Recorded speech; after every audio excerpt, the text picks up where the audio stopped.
மதுரையில் காவலர் எரித்துக் கொல்லப்பட்ட வழக்கில் ஆட்டோ ஓட்டுநரை சுட்டுப்பிடித்த போலீசார் தற்போது உடற்கல்வி ஆசிரியரை கைது செய்து விசாரணை மேற்கொண்டு வருகின்றனர். இது பற்றிய மேலும் விவரங்களை தருகிறார் நமது செய்தியாளர் செல்வசரவணன். இந்த வழக்கு தொடர்பான முழு விவரம்.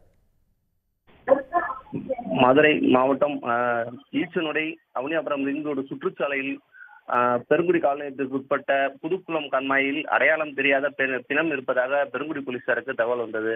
அதனைத் தொடர்ந்து அவனியாபுரம் கிராம நிர்வாக அலுவலர் சிவராமன் அளித்த புகாரின் பேரில் பெருங்குடி போலீசார் வழக்கு பதிவு செய்து விசாரணை செய்தனர்.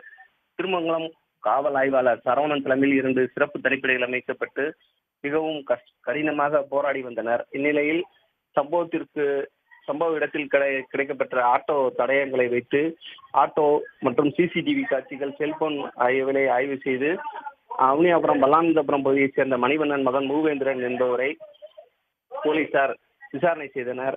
அப்போது போலீசாரை தாக்கிவிட்டு தப்பி ஓட முயன்ற போது மூவேந்திரனை சுட்டு பிடித்தனர் போலீசார். அதனைத் தொடர்ந்து போலீசார் விசாரணை செய்து வருகையில்